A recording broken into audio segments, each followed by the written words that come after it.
انا منقص عليك حاجة؟ ايش منقص عليك؟ ابيع. ايش بدك تبيع؟ ابيع خبز. ايش بدك تقول لما تبيع خبز؟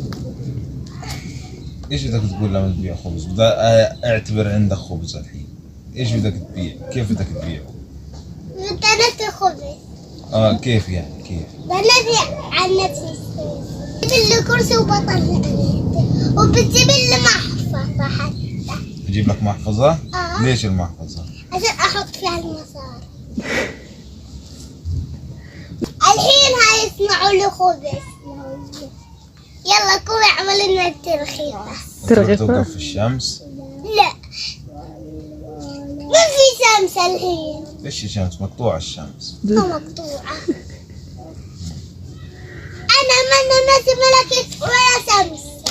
ولا سمسة ولا رجل. شمس، عشان هيك الحرارة دبعتك. طيب ما خلونا أبيع. ايش تبيع؟ أبيع خبز. ليش بدك تبيع؟ ليش بدك تبيع خبز؟ عشان أترسك. عشان تتفلسك؟ أشتري فيها طحين. طيب وبعدين؟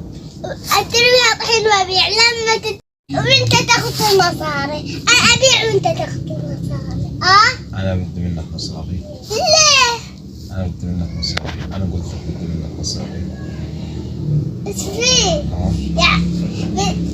بساعات أعطيك المصاري. يعني خبي لي إياهن معك. ليش؟ عشان لما مصروف أتسكر المصاري بسيبتك. طيب هات أول هذا المصاري وأنا بروح ببيع بتمسك عشان اللكت حاسة. يعني اللكت حاسة لأخواني أشتري لهم إياها. الحين لما يكون في حاجة في السوق لأخوانك، أنا ما بجيب لك إياها؟ لا بس مني إياها. طب ليش أنت بدك تشتغل عشان تجيب حاجات لأخوانك؟ عشان أنت تتريح وأنا أتعب حالي. لا أنت مش مطلوب منك إنك تتعب حالك.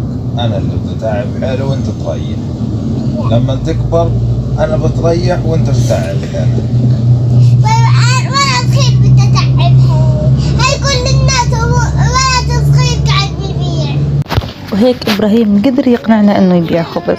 لا تنسوا الاشتراك في قناة يمنى الغزاوية الجديدة.